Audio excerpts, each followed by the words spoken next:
नमस्ते दोस्तों, ज्ञान सागर एकेडमी के यूट्यूब चैनल में मैं आप सबका स्वागत करती हूँ। तो आज हम देखने वाले हैं डायमेंशनल एनालिसिस। तो डायमेंशंस मतलब क्या, वो कहाँ यूज़ किए जाते हैं, वो तो हमने पहले वाले वीडियो में देखा है। तो अभी हम क्या करेंगे, उसके एप्लीकेशंस के बारे में आज डिस्कस करेंगे। तो सबसे पहले एप्लीकेशन डायमेंशंस का यूज़ कहाँ पे आता है, तो इक्वेशंस का करेक्टनेस चेक करने के लिए। तो मतलब क्या, आपने मैथ्स में बहुत बार ये किया है, LHS is equal to RHS, correct. यहीं पे हमको क्या करना है कि दिया हुआ जो फिजिकल इक्वेशन है उसका हम LHS is equal to RHS कैसे वेरीफाई करने वाले हैं, जैसे उसके डायमेंशंस है वो दोनों साइड के सेम आने चाहिए। So let's take one example, V is equal to U plus AT, correct. आप सबको शायद ये पता है कि ये इक्वेशन कौन सा है, न्यूटन्स लॉ ऑफ इक्वेशन में से फर्स्ट इक्वेशन है, राइट। तो उसका हम डायमेंशंस निकाल लेंगे। तो सबसे पहले what is LHS here, V, and what is RHS, U plus AT। तो सबसे पहले जो LHS साइड है, लेफ्ट हैंड साइड है, वो है V। हम क्या करेंगे, पहले V के डायमेंशंस लिखेंगे, करेक्ट। सो डायमेंशंस क्या होंगे V के, MLT या फिर आपका LMT, right, LMT। So velocity जो होती है, वेलोसिटी का यूनिट है मीटर पर सेकेंड। ऐसा यूनिट जो है वेलोसिटी का वो क्या है, मीटर पर सेकेंड। सो मीटर जो है वो 1 है, करेक्ट। सेकेंड है वो डिनोमिनेटर में है -1, और मास का कोई संबंध ही नहीं है। तो ये क्या हुए आपके वेलोसिटी के डायमेंशंस। उसी प्रकार से हम क्या करेंगे, RHS को सॉल्व करेंगे। RHS के भी डायमेंशंस लिखेंगे, U प्लस AT। तो डायमेंशंस का बच्चों ये कैसा रूल है कि उन्हीं फिजिकल क्वांटिटीज़ को आप ऐड कर सकते हो जिसके डायमेंशंस आपको सेम मिलेंगे। अब देखो यहाँ पे मैंने कुछ तो बोला कि वही फिजिकल क्वांटिटीज़ को आप ऐड कर सकते हो जहाँ पे दोनों साइड के डायमेंशन सेम मिले। इसका मतलब क्या हुआ कि U जो है उसके डायमेंशन जो है वो और AT का कंबाइंड डायमेंशन क्या होना चाहिए, एक दूसरे से मैच होने चाहिए। तो U जो है, what is U exactly, U is nothing but the velocity. V is final velocity, U is initial velocity. तो ये जो इनिशियल वेलोसिटी है उसके डायमेंशंस क्या होने वाले हैं, हालांकि दोनों वेलोसिटी ही है, राइट। तो दोनों के डायमेंशंस आइडेंटिकल होंगे। सो L1 m0 t minus 1, right. ये हुआ इनिशियल वेलोसिटी के डायमेंशन। अब आता है एक्सेलरेशन की तरफ। एक्सेलरेशन के केस में what is unit of acceleration, metre पर सेकेंड स्क्वायर। तो मीटर पर सेकेंड स्क्वायर के हिसाब से आपका जो LMT होगा वो क्या होगा, मीटर है मतलब L1 लेंथ का एक आपने लिया है, मास का कोई संबंध ही नहीं है एक्सेलरेशन के केस में, इसीलिए m is 0 and t is going to be -2। Why minus, because meter per second square, when we say per in the unit, what does that mean, we are referring to denominator, correct। so meter per second square मतलब unit क्या है acceleration का, m/s square. Denominator में है second, power 2 है इसीलिए t हो जाएगा -2। आगे क्या दिख रहा है, स्मॉल t मतलब टाइम। तो टाइम का डायमेंशन क्या हो गया, LMT, वैसे ही रखेंगे। Length has no relevance for the time, similarly for mass, और यहाँ पे टाइम जो है वो एक ही है, मतलब क्या आ जाएगा 1। अब इसको आप क्या कर सकते हो, सॉल्व कर सकते हो। कैसे सॉल्व करेंगे, लॉज ऑफ इंडाइसेस को यूज़ करके। लॉज ऑफ इंडाइसेस क्या बताते हैं हमें, अगर बेस सेम है तो उस केस में, और बेस सेम है और उनका क्या हो रहा है, मल्टीप्लिकेशन हो रहा है, तो आपका जो इंडाइसेस है उनकी क्या हो जाती है, एडिशन, करेक्ट। तो यहाँ पे L1 m0 t माइनस 1 जो U के डायमेंशंस है वो वैसे के वैसे ही रहेंगे, और यहाँ पे क्या हो जाएगा L, देखो यहाँ पे L है, करेक्ट, यहाँ पे भी L है, बेस सेम है, तो इंडाइसेस की क्या हो जाएगी, एडिशन। सो 0 + 1 + 0 क्या आ जाएगा, 1 + 0 1, करेक्ट। M जो है 0 + 0 0, करेक्ट। T -2 + 1, -2 + 1 मतलब -1। तो जो स्टेटमेंट हमने बोला था कि एडिशन फिजिकल इक्वेशंस में, एडिशन उन्हीं क्वांटिटीज़ की होती है जिनके डायमेंशंस आइडेंटिकल होते हैं, राइट। तो यहाँ पे U प्लस AT न्यूटन ने क्यों सोचा, जो सोचा वो सही है। वो कैसे है, बिकॉज U के जो डायमेंशन है वो और AT ये टर्म के जो डायमेंशन है वो आइडेंटिकल दिख रहे हैं आपको, राइट। तो इसके बाद आप एडिशन नहीं करने वाले क्योंकि डायमेंशंस डायरेक्टली ऐड नहीं होते। सेम है दोनों, करेक्ट। तो यहाँ पे मतलब आपका जो LHS था, LHS के केस में क्या आ गया, डायमेंशंस जो आपको दिख रहे हैं वो, और RHS के केस में हर एक क्वांटिटी जो एडिशन में है वो क्या है, डायमेंशंस बिल्कुल भी सेम है। तो with the help of these dimensional analysis what we can say, LHS is equal to RHS, which means जो दिया हुआ इक्वेशन है V is equal to U plus AT, वो क्या है, करेक्ट है, राइट। एक एग्जाम्पल देती हूँ मैं आपको, शायद आप घर पे ट्राई कर सकते हैं। S is equal to half AT square, क्या करना है, what is S here, distance और डिस्प्लेसमेंट, ओके। एक तो डिस्टेंस ले लो या फिर डिस्प्लेसमेंट ले लो, कोई प्रॉब्लम नहीं। अब यहाँ पे एक्सेलरेशन हम ले रहे हैं, you can call this as displacement, not an issue. तो क्या करना है आपको, डिस्प्लेसमेंट के पहले डायमेंशंस लिखने हैं, उसके बाद इसके डायमेंशंस तक आपको पहुँचना है, and then check whether dimensions of LHS are equal to dimensions of RHS or not, and let me know in the comment box. Okay, so now let's move ahead. ये हुआ first application. Then second application is to establish the relationship between related physical quantities. तो उन्हीं physical quantities में हम relation establish कर सकते हैं वो जो physical quantities एक दूसरे के साथ related है, करेक्ट। तो आप कोनिकल पेंडुलम का इक्वेशन ये करते हो, पढ़ते हो आपके इसमें करिकुलम में, राइट। तो उसमें होता क्या एग्जैक्टली कि लेट्स बिगिन विद दिस, जो टाइम पीरियड होता है T, what is T, time period of the conical pendulum, कितना पीरियड वो लेगा एक पूरा ऑसिलेशन कंप्लीट करने के लिए। तो उसका जो है वो टाइम पीरियड डिपेंड होता है L के ऊपर, क्या होता है, टाइम पीरियड जो होता है वो डिपेंड होता है L के ऊपर, और दूसरा और एक फैक्टर है, टाइम पीरियड डिपेंड होता है G के ऊपर। What is L, length of the string जिसको वो पेंडुलम कनेक्टेड है, राइट। अगर ऐसा कुछ तो आपको दिखेगा, ये मान लो ये सपोर्ट है, यहाँ पे एक स्ट्रिंग जोड़ी हमने, और यहाँ पे एक बॉब है जिसका मास m है। तो ये जो स्ट्रिंग है वो स्ट्रिंग की लेंथ कितनी है उसके ऊपर वो डिपेंड होगा, टाइम पीरियड। और एक बात, ग्रेविटेशन पे ऊपर डिपेंड होगा, एक्सेलरेशन ड्यू टू ग्रेविटी के ऊपर भी डिपेंड होगा। But the problem here is I don't know what is the factor raise to, मतलब L रेस टू 1 पे डिपेंड है, L रेस टू 2 है, L रेस टू -2 है, I have absolutely no idea about it. So मैं क्या करूँगी, यहाँ पे A लिखूँगी और यहाँ पे क्या करूँगी, B लिखूँगी। सी what we can know from the formula, it just this thing, T is proportional to L and T is also proportional to G, acceleration due to gravity. But L और G का formula क्या है, मतलब उसके ऊपर power क्या है वो हमको नहीं पता, वो हम किसके मदद से निकाल सकते हैं, डायमेंशनल एनालिसिस के मदद से। तो जैसे एक सेम क्वांटिटी अगर दो डिफरेंट फिजिकल क्वांटिटीज़ के ऊपर डिपेंड है तो हम क्या कर सकते हैं, उसको ऐसे लिख सकते हैं ना, T is directly proportional to L raise to A multiply by G raise to B। जब जब प्रोपोर्शनलिटी का साइन आता है तब हम क्या करते हैं, प्रोपोर्शनलिटी कांस्टेंट लेते हैं, so as we can remove proportionality sign. So let's take some constant K, L raise to A, G raise to B, correct. यहाँ तक तो आ गए हम। तो कुछ तो अभी इक्वेशन के फॉर्म जैसा तो मिला, बीच में एक इक्वल टू साइन मिला, कुछ तो प्रोपोर्शनलिटी कांस्टेंट मिला, करेक्ट। तो अब क्या कर सकते हो आप, यहाँ के डायमेंशंस और यहाँ ये इक्वेशन बता क्या रहे, what does this mean, equal to का साइन बताता क्या है हमको कि LHS जो है वो इक्वल टू क्या है RHS के।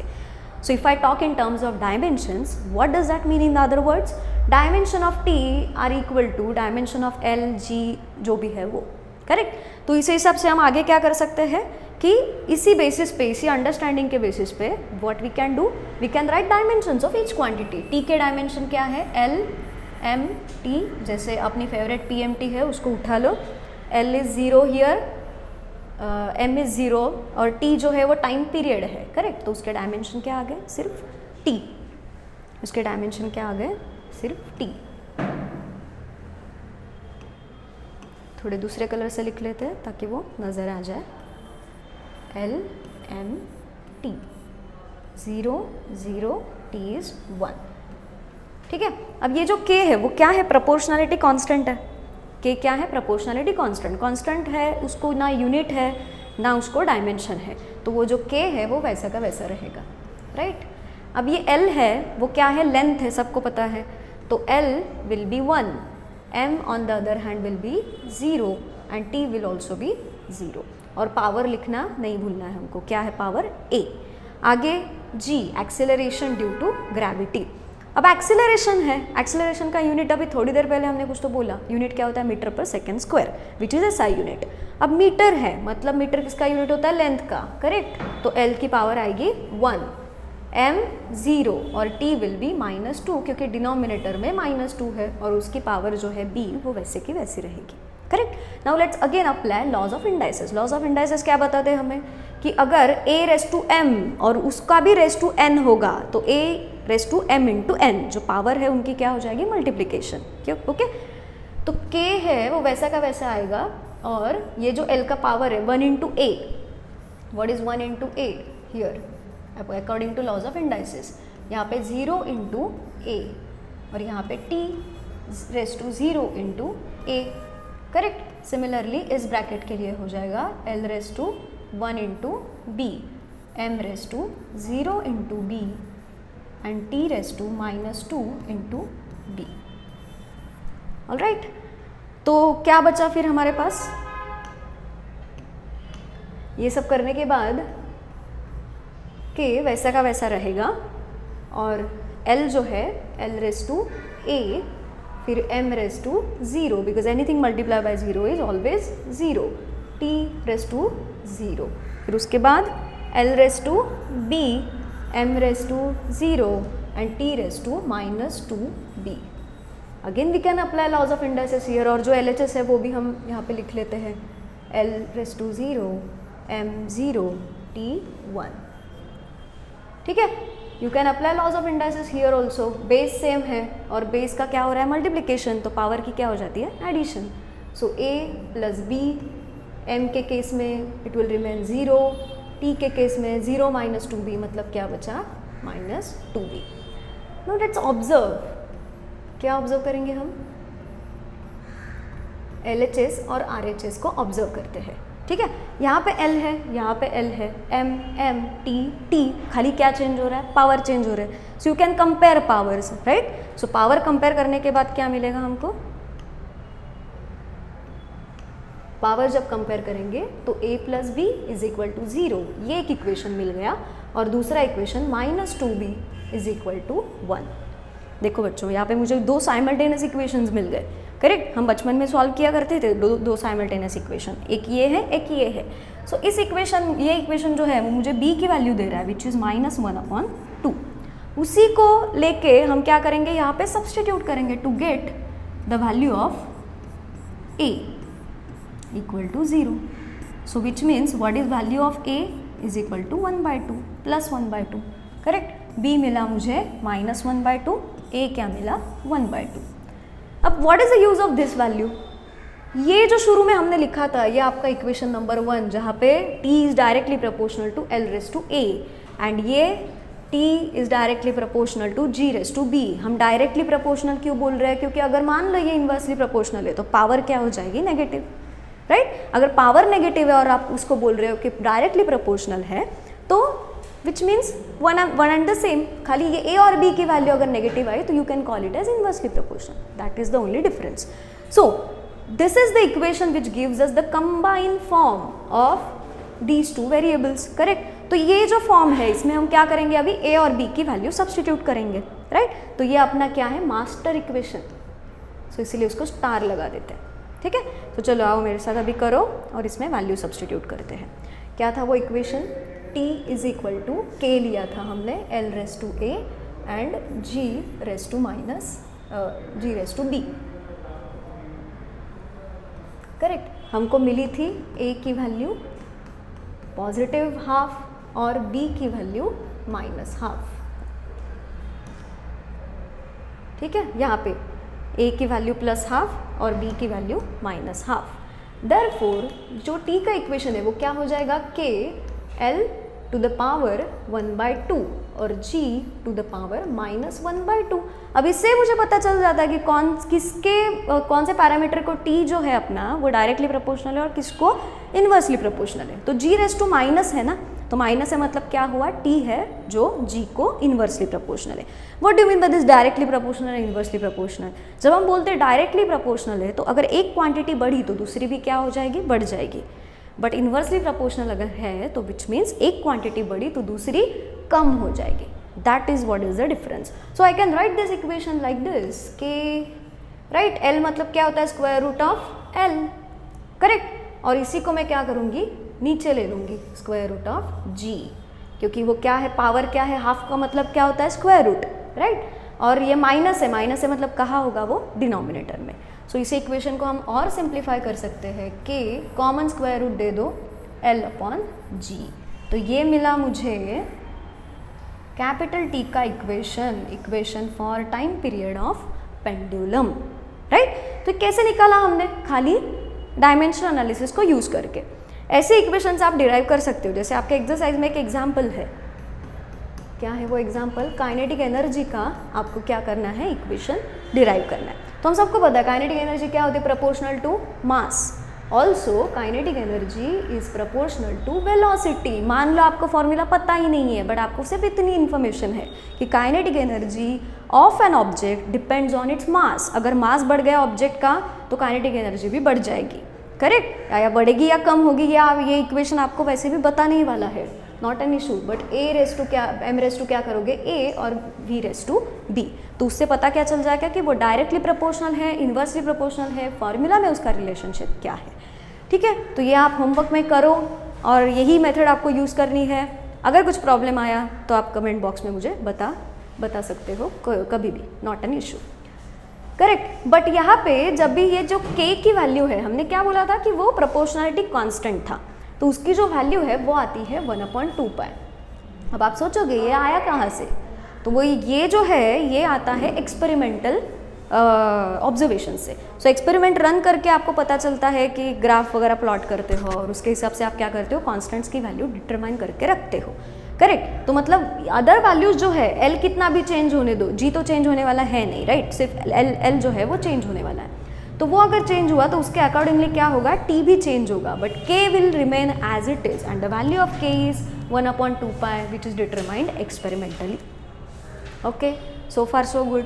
तो ये जो है वो हमको समझ में आ गया.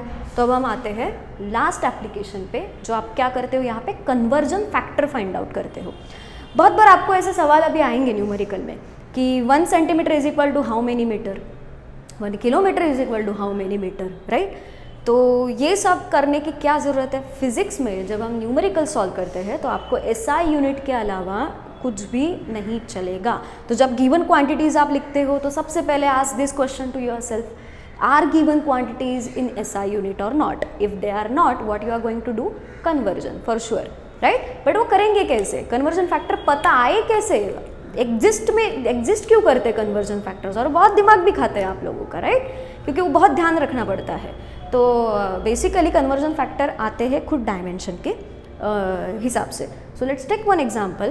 पर उसके लिए होना क्या चाहिए, जो आपकी फिजिकल क्वांटिटी है वो बिल्कुल भी सेम होनी चाहिए. फॉर एग्जांपल अगर लेंथ हम मेजर कर रहे हैं तो लेंथ का जो ये है ऐसा यूनिट है वो होता है मीटर, बट और भी उसके यूनिट्स है, करेक्ट. आपको वो क्या करना पड़ता है, कन्वर्ट करने पड़ते हैं.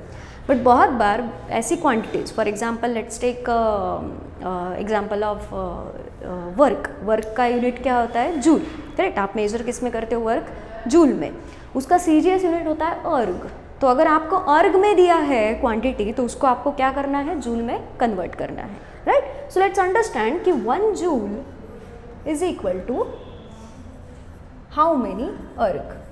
सो वो जो कन्वर्जन फैक्टर है उसको मैंने किससे डिनोट किया, x से, और वो x की वैल्यू जो है वो आपको निकालनी है, ठीक है. तो उससे पहले क्या करेंगे हम, इसी की ये जो करेंगे वो करेंगे डायमेंशनल एनालिसिस के हिसाब से.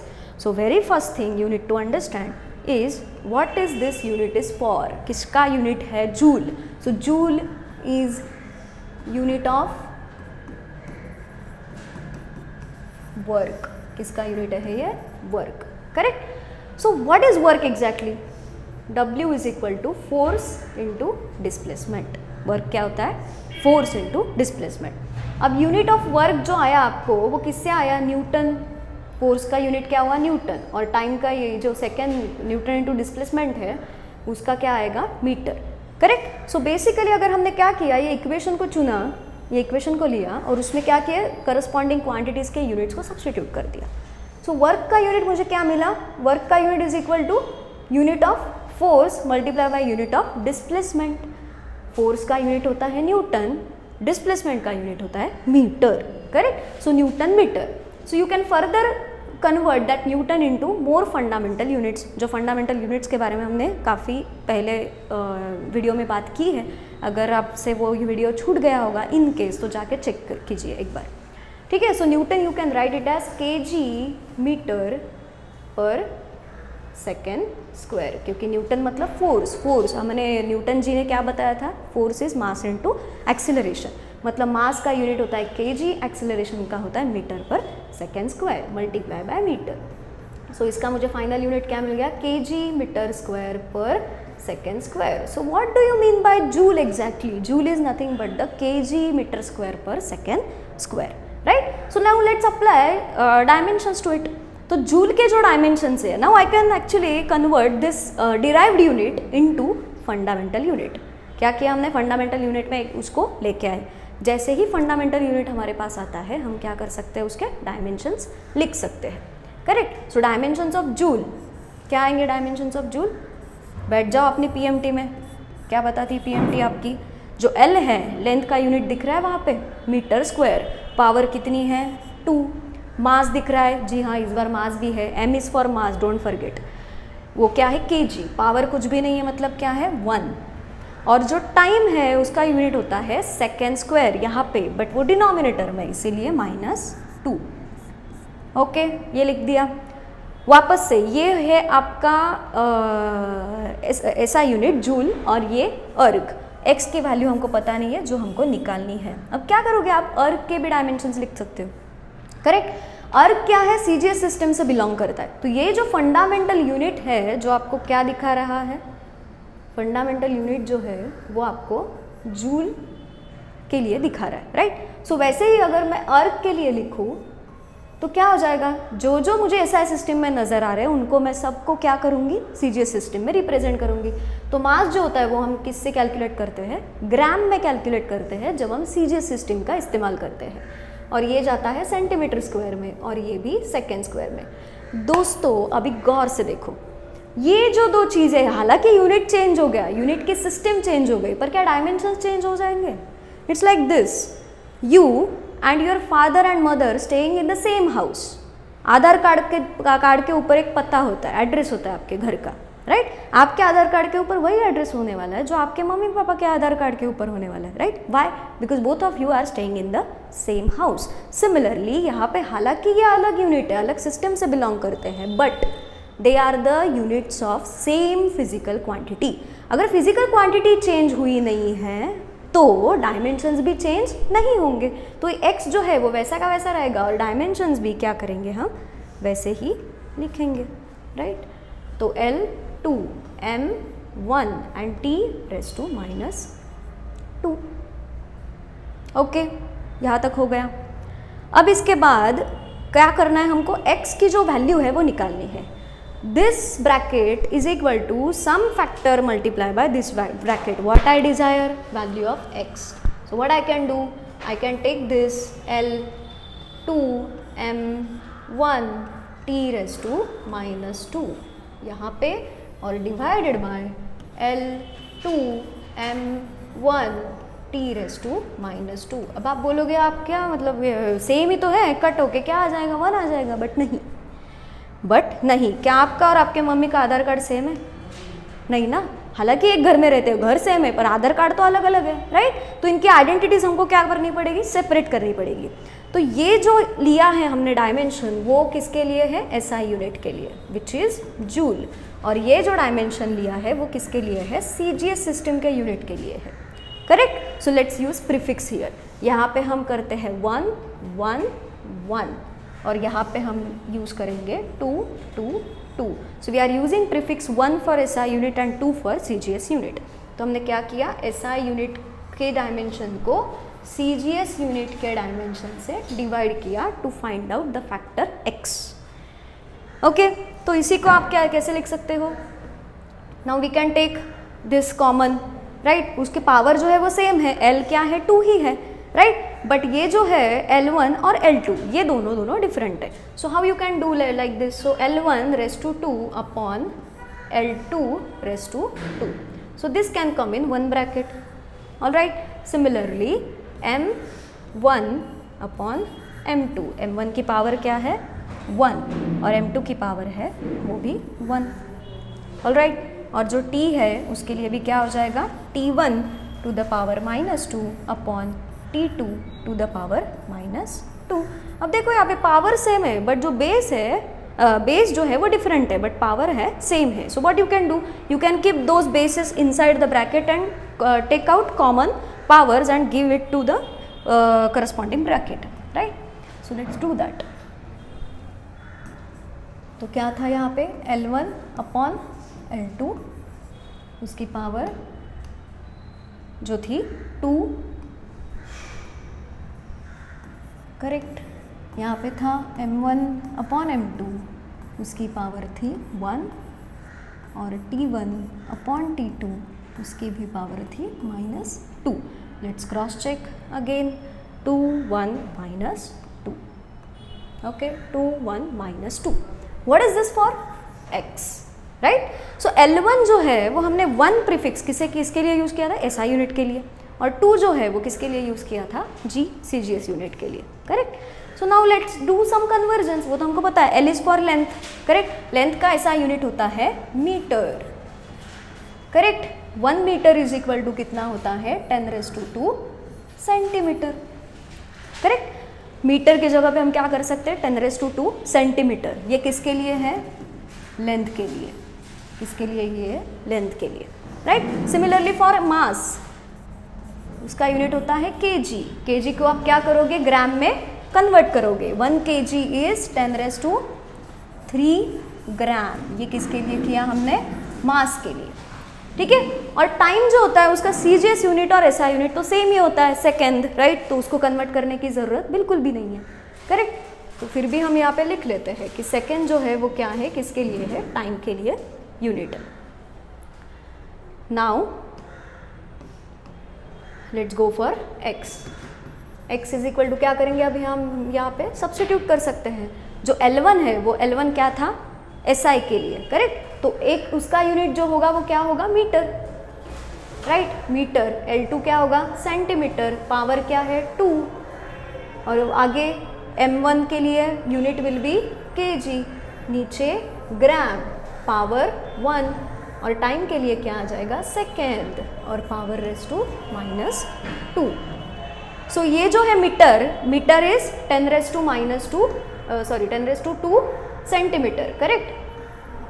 और नीचे भी क्या आ जाएगा सेंटीमीटर, और जो टोटल पावर है वो क्या है 2। kg के जगह पे आप सब्स्टिट्यूट कर सकते हो 10⁻³ ग्राम, नीचे भी ग्राम, और टोटल पावर इज 1, और यहाँ पे सेकेंड कैंसिल हो जाएगा, इसलिए बचा 1 ठीक है। तो सेंटीमीटर यहाँ पे क्या हो जाएंगे, कैंसिल हो जाएंगे, राइट। ग्राम कैंसिल हो जाएंगे, और आंसर क्या आ जाएगा 10⁻² का भी पावर क्या है 2 मल्टीप्लाई बाय 10⁻³ रेज़ टू 1 मतलब क्या हो गया, वो उतना ही आ गया। और anything 1 anything will be 1 always. So यहाँ पे क्या है 10⁻⁴ मल्टीप्लाई बाय 10⁻³ जब बेसिस सेम होते हैं तो इंडाइसिस की क्या हो जाती है, एडिशन हो जाती है। 4 + 3 विल बी 7। सो x का जो फैक्टर है वो हमको क्या मिला 10⁻⁷। What was we asking for, क्या हम पूछ रहे थे, क्वेश्चन क्या था हमारा, दिस वाज द क्वेश्चन कि 1 joule is equal to x erg. तो इसका मतलब यहाँ से हमको क्या मिला, x की value 1 joule is equal to 10⁻⁷ अर्ग।